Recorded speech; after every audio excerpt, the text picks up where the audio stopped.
Hello শিক্ষার্থীরা, কেমন আছো সবাই? আশা করি প্রত্যেকে ভালো আছো। আজকের ক্লাসে তোমাদের প্রত্যেককে স্বাগত। শিক্ষার্থীরা, আজকে আমি তোমাদের সাথে যে ক্লাসটি করব তা হচ্ছে তোমাদের হিসাব বিজ্ঞান নবম ও দশম শ্রেণীর দুতরফা দাখিলা পদ্ধতির যে অধ্যায়টি রয়েছে, অর্থাৎ আমাদের তৃতীয় অধ্যায়। এই তৃতীয় অধ্যায়ের অনুশীলনের 5 নং প্রশ্নটি আজকে তোমাদের আমি সমাধান করে দেব। তো এই প্রশ্নটি অত্যন্ত গুরুত্বপূর্ণ একটি প্রশ্ন। তোমরা খুবই মনোযোগ সহকারে আজকে ক্লাসটি দেখবে। কোথাও যদি তোমাদের বুঝতে অসুবিধা হয়, ভিডিওটি একটু টেনে দেখবে অথবা কমেন্ট বক্সে কমেন্ট করে জানাবে। তো শিক্ষার্থীরা, যেহেতু শুরুতেই বললাম যে এটা অত্যন্ত গুরুত্বপূর্ণ প্রশ্ন, এই প্রশ্নটি তোমাদের এতটাই গুরুত্বপূর্ণ যে প্রায় প্রতিটা পরীক্ষায়, অর্থাৎ তুমি স্কুলে পরীক্ষা বলো, টেস্ট পরীক্ষা বলো বা বোর্ডের এসএসসি পরীক্ষা বলো, প্রায় সকল পরীক্ষার জন্য অত্যন্ত গুরুত্বপূর্ণ একটি প্রশ্ন। এই জাতীয় প্রশ্ন তোমার প্রতিটা পরীক্ষায় আসবেই। সুতরাং তুমি আজকের ক্লাসটা অত্যন্ত মনোযোগ সহকারে করবে। তো চলো সরাসরি আমরা ক্লাসে চলে যাই। দেখো, প্রথমে আমি প্রশ্নটি যদি একটু পড়ি। 5 নং প্রশ্ন আমাদের এটি দুতরফা দাখিলা পদ্ধতি অধ্যায়ের। জনাব খালেক শেখ 2017 সালের 1 জুলাই 1,20,000 টাকা এবং 75,000 টাকার পণ্য নিয়ে পিউ ট্রেডার্স নামে একটি ব্যবসায় আরম্ভ করেন। উক্ত মাসে তার পণ্য লেনদেনগুলো ছিল। শিক্ষার্থীরা দেখো, 1 তারিখের লেনদেনটা কিন্তু এখানে বলে দিয়েছে উপরে। 1 তারিখে কি করেছে তিনি, দেখো, 1,20,000 টাকা এবং 75,000 টাকার পণ্য নিয়ে একটি ব্যবসা প্রতিষ্ঠান কিন্তু তিনি শুরু করলেন। তো এছাড়া তার আর কি কি লেনদেন এই মাসে সংঘটিত হয়েছে দেখো। জুলাইয়ের 4 তারিখে, দেখো, জুলাইয়ের 4 তারিখ নগদে 66,000 টাকার আসবাবপত্র ক্রয় করা হলো। জুলাইয়ের 8 তারিখ ধারে 85,000 টাকার পণ্য বিক্রয়ের আদেশ পাওয়া গেল।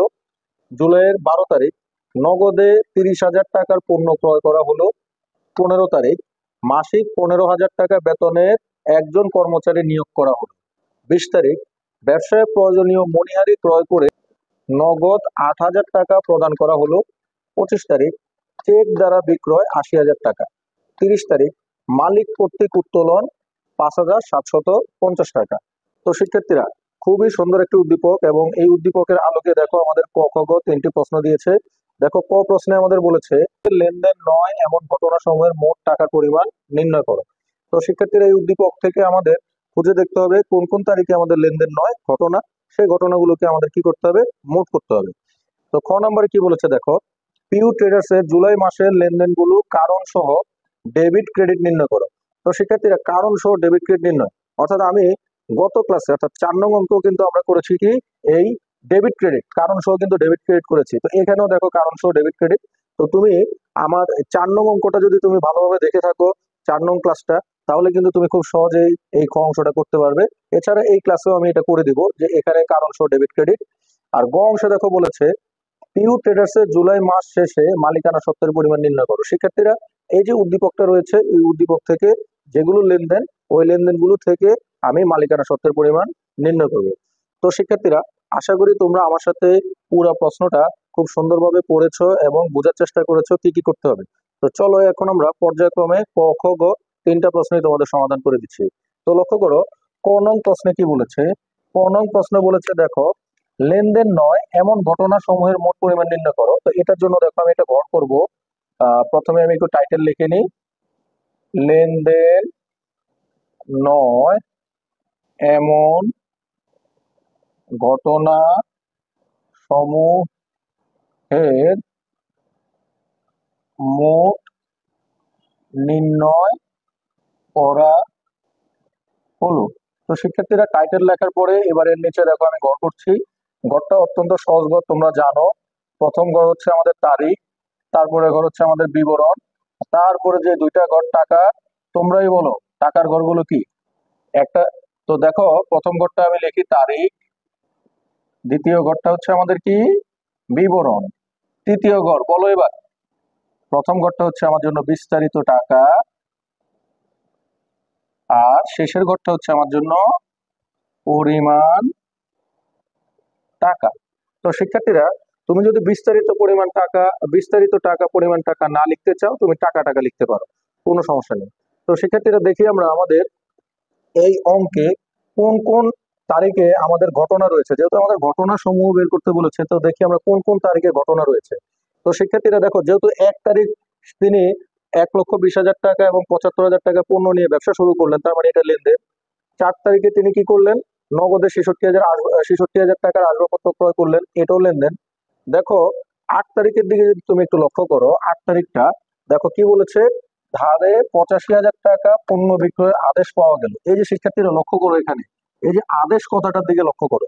শিক্ষার্থীরা আদেশ পাওয়া গেল, বিক্রি কি করা হলো? নিশ্চয়ই না। তার মানে আদেশ যেহেতু পাওয়া গেছে, এটা একটা আমার জন্য ঘটনা। যদি বিক্রি করা হতো তখন সেটা হতো আমার জন্য লেনদেন। যেহেতু এখানে আদেশ পাওয়া গিয়েছে, এখনো বিক্রয় করা হয় নাই, তার মানে এটা কি? এটা আমাদের জন্য ঘটনা। তো প্রথমে আমি আনবো যেহেতু আমার অঙ্কটা 2017 সাল, জুলাই মাস। এই দেখো আমি তারিখের ঘরে জুলাই লিখলাম। এবার কয় তারিখ? 8 তারিখ। দেখো এখন এখান থেকে আমি লিখবো পণ্য বিক্রয়ের আদেশ পাওয়া গেল। তো এটাই লিখি আমি, ধারে পণ্য বিক্রয়ের আদেশ পাওয়া গেল। তো শিক্ষার্থীরা দেখো এটাই লিখছি, ধারে পণ্য বিক্রয়ের আদেশ পাওয়া গেল। কত টাকার আদেশ পাওয়া গেল? দেখো 85,000 টাকা। তো দেখো এই যে আমি বিস্তারিত টাকার ঘরে লিখলাম 85,000 টাকা। তো এবার আরেকটু দেখি শিক্ষার্থীরা, 12 তারিখের দিকে দেখো, নগদে 30,000 টাকা পণ্য ক্রয় করা হলো। যেহেতু নগদে ক্রয় করা হলো, তার মানে এটা লেনদেন। 15 তারিখের দিকে দেখো, মাসিক 15,000 টাকা বেতনে একজন কর্মচারীকে নিয়োগ করা হলো। শিক্ষার্থীরা 15 তারিখটা একটু মনোযোগ সহকারে দেখো, 15,000 টাকা বেতনে একজন কর্মচারীকে কি করা হলো? নিয়োগ করা হলো। শিক্ষার্থীরা দেখো, নিয়োগ করা হলো 15,000 টাকা বেতনে। তার মানে কি? তাকে নিয়োগ করা হয়েছে, এখনো কি তাকে বেতন দেওয়া হয়েছে? নিশ্চয়ই নয়। তো তাকে যেহেতু বেতন দেওয়া হয় নাই, তার মানে এটা কি? এটা আমার জন্য একটা ঘটনা। তো শিক্ষার্থীরা এই ঘটনাটা এখন আমি এখানে লিখবো কয় তারিখ? 15 তারিখ। তো দেখো এই যে জুলাইয়ের 15 তারিখ লিখবো, একজন কর্মচারী নিয়োগ। শিক্ষার্থীরা এক লাইনে ছোট করে লিখবা, যাতে করে তোমার দেখতে একটু সুন্দর দেখা যায়। কত টাকা? 15,000 টাকা। অর্থাৎ তুমি মূল কথাটা লিখলেই চলবে। তো শিক্ষার্থীরা দেখে আর কি রয়েছে। 20 তারিখে দেখো, ব্যবসার প্রয়োজনীয় মণিহারি ক্রয় করে নগদ 80,000 টাকা প্রদান করা হলো। যেহেতু শিক্ষার্থীরা মণিহারি ক্রয় করে 80,000 টাকা প্রদান করা হয়েছে, তার মানে এটা লেনদেন। চেক দ্বারা বিক্রয়, এটাও আমাদের জন্য লেনদেন। আর 30 তারিখে রয়েছে মালিক কর্তৃক উত্তোলন, এটাও আমাদের জন্য লেনদেন। যেহেতু ঘটনা রয়েছে মাত্র দুইটা, তার মানে এই দুইটা কিন্তু আমি এখানে এনেছি। এখন কাজ হচ্ছে আমার মোট বের করা, অর্থাৎ 85,000 টাকা আর 15,000 টাকা যদি যোগ করো, তাহলে দাঁড়াচ্ছে তোমার 1 লক্ষ টাকা। তো শিক্ষার্থীরা এই 1 লক্ষ টাকাই হচ্ছে আমার জন্য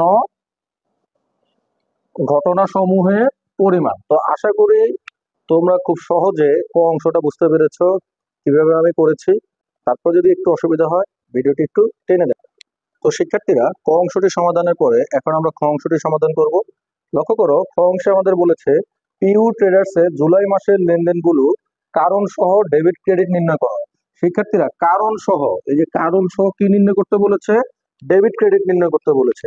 তো শিক্ষার্থীরা এই কারণ সহ ডেবিট ক্রেডিট নির্ণয় করার জন্য আমি দেখো এখানে ডেবিট ক্রেডিটের ঘর করে রেখেছি। এই যে দেখো, পিইউ ট্রেডার্স এর জুলাই মাসের কারণ সহ ডেবিট ক্রেডিট নির্ণয়।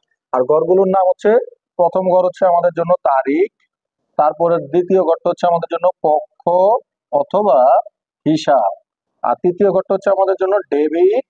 নিচের ঘরটা, নিচে একই ঘরে লিখবো আমি ক্রেডিট। দেখো উপরে লিখেছি ডেবিট, নিচে লিখবো আমি ক্রেডিট।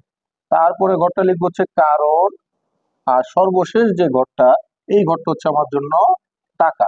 তো শিক্ষার্থীরা এই সেম একই অঙ্ক কিন্তু আমরা তোমাদের এই অনুশীলনের 4 নাম্বার যে অঙ্কটা রয়েছে আমাদের, এই অঙ্কতে আমরা করেছি কারণ সহ ডেবিট ক্রেডিট। তো ঠিক একই অঙ্ক কিন্তু এখন আমি এখানে করব।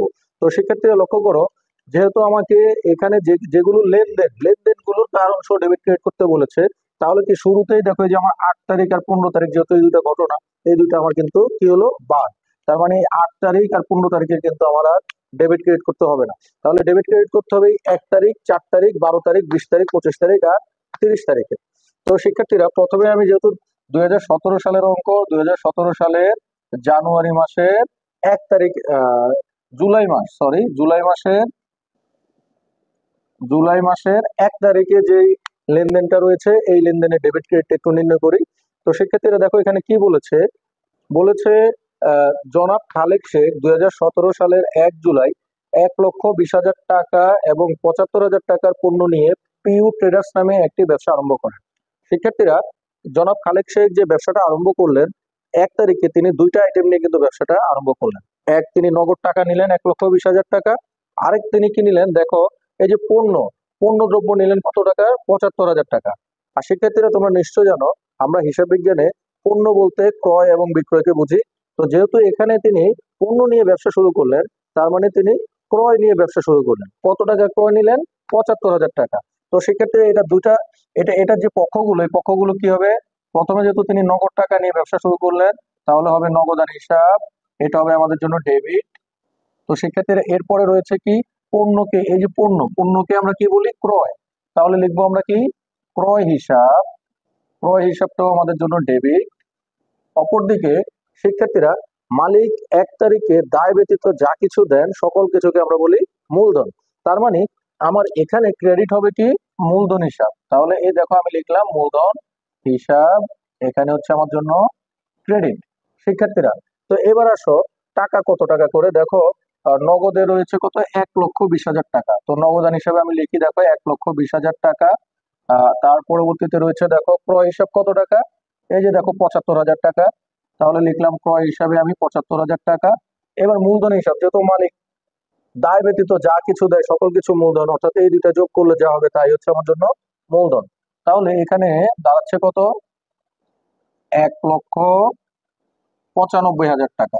তো শিক্ষার্থীরা এবার আসো আমার রয়েছে কি দেখো আসল যে কাজ, অর্থাৎ কারণের ঘরটা কিন্তু আমি খালি রেখেছি, এখন কারণটা করবো।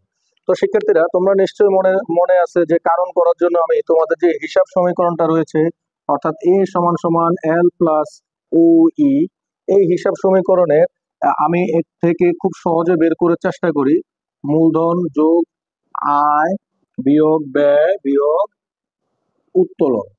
তো শিক্ষার্থীরা সম্পদ এ হচ্ছে কি আমাদের জন্য সম্পদ। সম্পদ যদি ডেবিটে বসে তাহলে করবো প্লাস, আর ক্রেডিটে বসলে করি আমরা মাইনাস। আবার এল হচ্ছে দায়, দায় যদি আমাদের ডেবিটে বসে তাহলে করবো মাইনাস, আর ক্রেডিটে থাকলে করবো প্লাস। অপরদিকে মালিকানা সত্ত্বের উপাদান হচ্ছে চারটা। চারটা উপাদান কি? মূলধন আয় ব্যয় উত্তোলন। প্রতিটার আগেই কিন্তু চিহ্ন দেওয়া রয়েছে, অর্থাৎ মূলধন হলে তুমি করবা প্লাস, আয় হলে করবা প্লাস, ব্যয় হলে করবা মাইনাস, উত্তোলন হলে করবা মাইনাস। এখানে প্লাস আর মাইনাস কি? প্লাস মানে বৃদ্ধি আর মাইনাস মানে হচ্ছে হ্রাস। তো শিক্ষার্থীরা তো একটু লক্ষ্য করো তো, এই যে নগদান হিসাব এটা আমাদের জন্য কি? নগদান হিসাব আমাদের জন্য সম্পদ, তাই লিখলাম দেখো আমি এ। আর এ সম্পদটা কোথায় আছে? ডেবিটে। দেখো তো ডেবিটে থাকলে কি করতে হবে? প্লাস। প্লাস মানে বৃদ্ধি। তো শিক্ষার্থীরা ক্রয়, ক্রয় হচ্ছে আমাদের জন্য, ক্রয় কি আমাদের জন্য শিক্ষার্থীরা? ক্রয় হচ্ছে আমাদের জন্য ব্যয়। তো ব্যয়টা কোথায় আছে? দেখো এই যে ব্যয়টা আছে ওই এর ভিতরে। তো লিখলাম আমি এখানে এই যে দেখো ওই, আর এই ওইর আগে দেখো এই ব্যয়ের আগে কি চিহ্ন আছে? মাইনাস। তার মানে আমি কি করব? ওই হ্রাস। আবার শিক্ষার্থীরা দেখো এই যে দেখো মূলধন, মূলধন কোথায় আছে শিক্ষার্থীরা? এই যে দেখো মূলধনটা আছে আমাদের কোথায়? এই ওই এর ভিতরে। তাহলে লিখলাম আমি আবার ওই। এবার শিক্ষার্থীরা লক্ষ্য করো তো মূলধনের আগে কি চিহ্ন আছে? প্লাস চিহ্ন। তার মানে কি? প্লাস চিহ্ন মানে হচ্ছে আমাদের বৃদ্ধি। তো শিক্ষার্থীরা কিভাবে আমি এই বৃদ্ধি হ্রাস এগুলো আমি করলাম তা নিশ্চয়ই তোমরা বুঝতে পেরেছো। তারপরে যদি তোমাদের বুঝতে অসুবিধা হয় তোমরা আমার পূর্বে ভিডিওগুলো দেখো, অর্থাৎ 4 নং অঙ্ক, তোমার 3 নং অঙ্ক, 1 নং অঙ্ক, ঠিক প্রতিটা অঙ্কেই কিন্তু আমার এই যে ডেবিট ক্রেডিট বের করতে বলেছে। তো ওই ক্লাসগুলো যদি তুমি দেখো তাহলে কিন্তু তুমি খুব সহজে এই অধ্যায়ের সকল অঙ্কগুলো আরো সুন্দরভাবে তুমি বুঝতে পারবে। তো শিক্ষার্থীরা দেখো 1 নং কিন্তু আমার এখানে শেষ।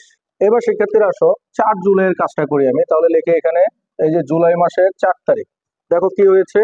নগদে 66,000 টাকার আসবাবপত্র ক্রয় করা হলো। শিক্ষার্থীরা আসবাবপত্র ক্রয় করা হলো, তার মানে কি? এটা দুইটা পক্ষ কি? আসবাবপত্র হিসাব ডেবিট, নগদান হিসাব ক্রেডিট। তো শিক্ষার্থীরা আমি লিখি দেখো এই যে আসবাবপত্র হিসাব ডেবিট আর নগদান হিসাব ক্রেডিট। শিক্ষার্থীরা দেখো টাকা কত? টাকা হচ্ছে 66,000। তো দেখো আমি টাকাটাও লিখে ফেলি 66,000, পরে কারণ নিয়ে চিন্তা করব। এবার দেখো আমি ঘরটাকেও টেনে দিই। এবার আসো কারণ নিয়ে একটু ভাবি। শিক্ষার্থীরা বলো তো আসবাবপত্র জিনিসটা কি আমার জন্য? আসবাবপত্র আমার জন্য হচ্ছে সম্পদ। আর সম্পদ মানে কি? সম্পদ মানে হচ্ছে আমার জন্য এ। তাহলে লিখলাম আমি দেখো যে এ। এ যদি ডেবিটে বসে, দেখো তো এ যদি ডেবিটে বসে তাহলে কি করতে হয়? প্লাস। প্লাস মানে হচ্ছে আমার জন্য বৃদ্ধি। তো শিক্ষার্থীরা এবার আসো নগদান। নগদান আমার জন্য কি? নগদানও আমার জন্য সম্পদ, আর সম্পদ মানে হচ্ছে আমার জন্য কি? এ। আর এ যদি দেখো এবার নগদান কোথায় বসেছে? ক্রেডিটে। এ যদি ক্রেডিটে বসে, এ ক্রেডিটে বসলে অর্থাৎ নিচে বসলে কি করতে হয়? মাইনাস। মাইনাস মানে কি? মাইনাস মানে হচ্ছে হ্রাস। তো শিক্ষার্থীরা তোমরা যদি একটু মনোযোগ সহকারে ক্লাসটা দেখো, আশা করি খুব সহজে তুমি একবারই বুঝে যেতে পারবে। এবং এই প্রশ্নটা কিন্তু তোমার পরীক্ষা, এসএসসি পরীক্ষা থাকবেই। এই একটা ডেবিট ক্রেডিট কারণ নির্ণয় করতে কিন্তু তোমাকে বলবে। তো সুতরাং শিক্ষার্থীরা তুমি যাতে একটা নাম্বারও না হারাও, এই জন্য খুব মনোযোগ সহকারে ক্লাসটা দেখো। তো পরবর্তীতে দেখো 4 তারিখের পরে কয় তারিখ, দেখো এই যে 12 তারিখ রয়েছে আমার। তো লিখি এবার আমি 12 তারিখ। 12 তারিখে কি বলেছে দেখো, নগদে 30,000 টাকার পণ্য ক্রয় করা হলো। সেক্ষেত্রে নগদে পণ্য ক্রয়ের দুইটা পক্ষ কি, ক্রয় হিসাব ডেবিট, নগদান হিসাব ক্রেডিট। তো সেক্ষেত্রে এবার আমি লিখলাম দেখো এই যে ক্রয় হিসাব ডেবিট, নগদান হিসাব ক্রেডিট। তো শিক্ষার্থীরা এবার দেখি টাকা কত টাকা, দেখো টাকা হচ্ছে আমার জন্য 30,000 টাকা। তো দেখো আমি টাকাটাও লিখে ফেলি, এই লিখলাম টাকা 30,000, এই লিখলাম 30,000। এবার টান দিয়ে দিই। এবার কারণ নিয়ে একটু ভাবো। শিক্ষার্থীরা ক্রয় কি, ক্রয় হচ্ছে আমার জন্য ব্যয়। তো ব্যয়টা কোথায় আছে দেখো তো শিক্ষার্থীরা, এই যে ব্যয়টা আছে এখানে, ব্যয় ব্যয় কার ভিতরে রয়েছে, ওই। তাহলে দেখো লিখলাম আমি ওই, আর ব্যয়ের আগে চিহ্ন আছে কি, মাইনাস। তার মানে এখানে কি হবে, ওই হ্রাস। এবার দেখো তো নগদান, নগদান মানে কি, নগদান মানে সম্পদ, সম্পদ মানে হচ্ছে এ। তাহলে লিখলাম আমি এ। আর এ কোথায় বসেছে দেখো, ক্রেডিটে, ক্রেডিটে থাকলে কি হবে, মাইনাস, মাইনাস মানে হ্রাস। তো শিক্ষার্থীরা আশা করি তোমরা খুব সহজে বুঝতে পারছো। এবার আসো 20 তারিখ। 20 তারিখে কি বলেছে দেখো, 15 তারিখ হবে না, কারণ 15 তারিখ হচ্ছে একটা ঘটনা। 20 তারিখ, ব্যবসায় প্রয়োজনীয় মণিহারি ক্রয় করে নগদে 80,000 টাকা প্রদান করা হলো। শিক্ষার্থীরা অর্থাৎ দেখো এখানে মূল কথাটা হচ্ছে যে মণিহারি ক্রয় করে কত টাকা প্রদান করা হলো, 8,000 টাকা প্রদান করা হলো।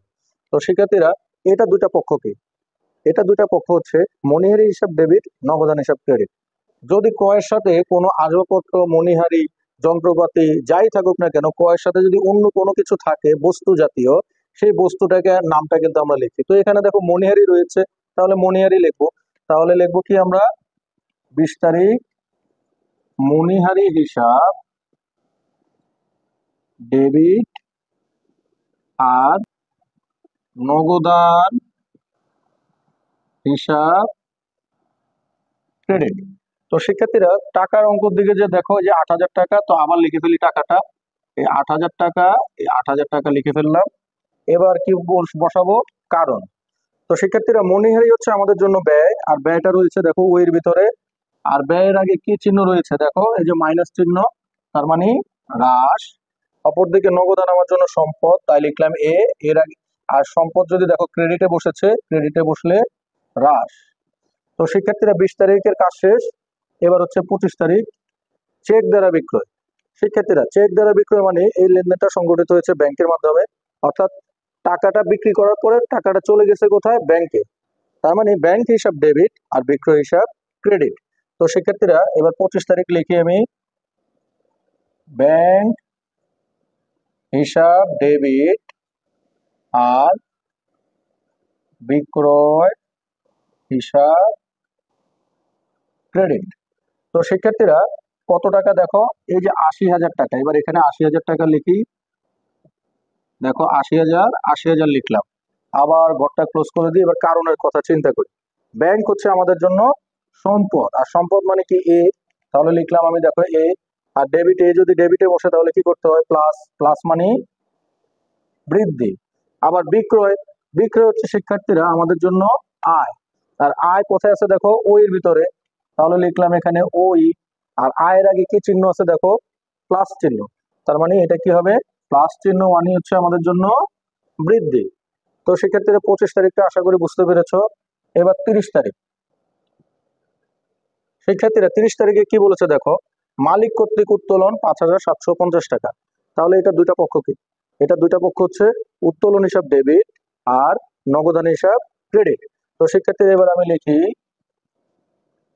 উত্তোলন হিসাব ডেবিট, নগদান হিসাব ক্রেডিট।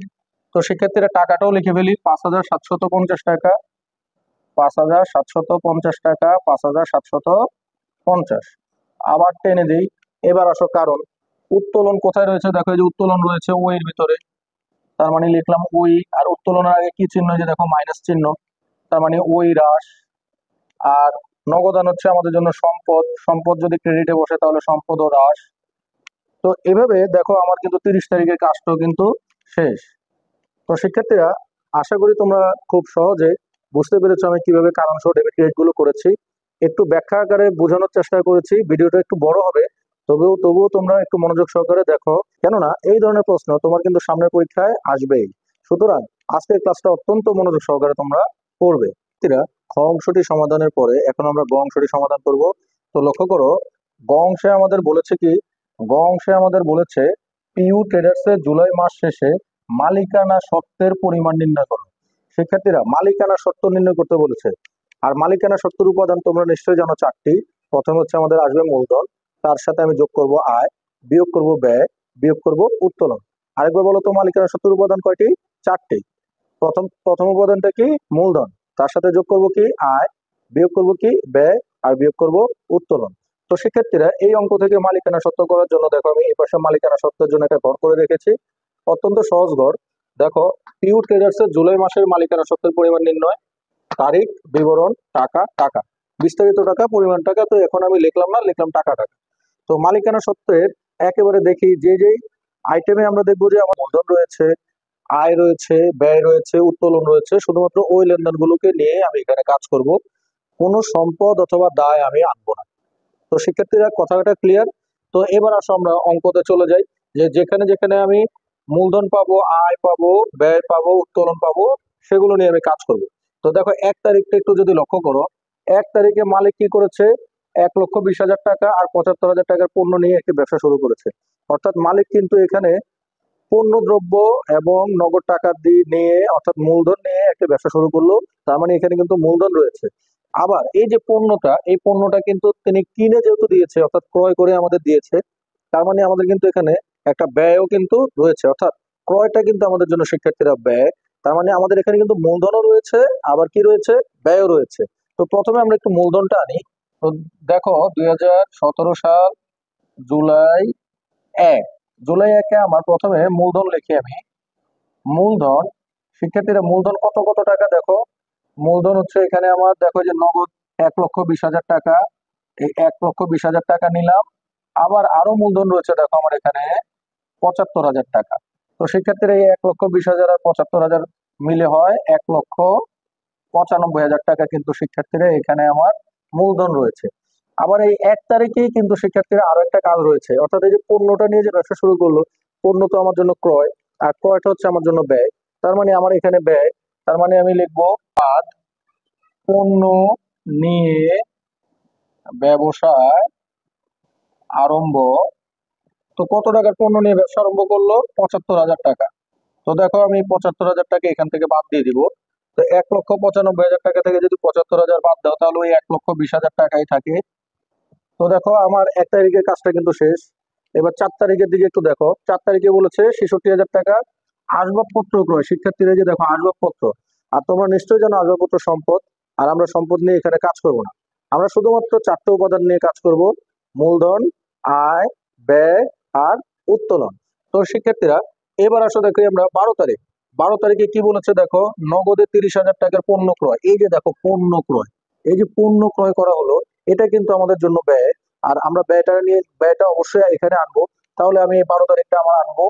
তো লিখবো আমি 12 তারিখ। কি করা হয়েছে দেখো, পণ্য ক্রয় করা হয়েছে।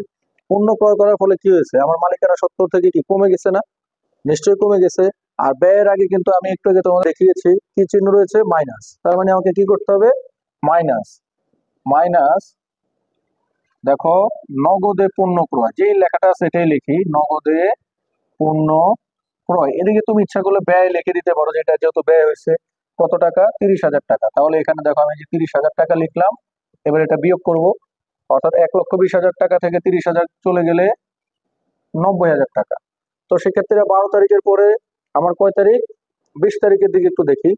ব্যবসায় প্রয়োজনীয় মণিহারি ক্রয় করে নগদ 80,000 টাকা প্রদান করা হলো। শিক্ষার্থীরা, মণিহারি ক্রয় করা হলো, আর মণিহারিটা হচ্ছে আমাদের জন্য ব্যয়। আর যেহেতু আমার ব্যয় এখানে সংগঠিত হয়েছে, তার মানে এই লেনদেনটা আমার আসবে, অর্থাৎ 20 তারিখটা কিন্তু আমার আসবে।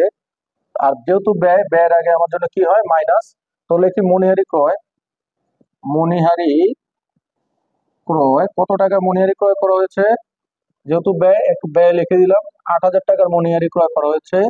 দেখো 8,000 লিখলাম, এবার এটাকে বিয়োগ করবো। তো 90,000 টাকা 8,000 চলে গেলে থাকে 82,000 টাকা। তো 82,000 টাকা লিখলাম। এরপরে দেখো আছে 25 তারিখ, চেক দ্বারা বিক্রয়। শিক্ষার্থীরা, বিক্রয়ের ফলে কি হয়েছে? আমার বিক্রয়ের ফলে আমার কিন্তু আয় হয়েছে। আর যেহেতু এখানে আমার আয় হয়েছে, তার মানে এটা কিন্তু আমার আসবে। তো লিখি 25 তারিখ। আর দেখো শিক্ষার্থীর একটা জিনিস, এই যে আয়ের আগে কি চিহ্ন রয়েছে? প্লাস চিহ্ন। তার মানে এটা কি করতে হবে? প্লাস।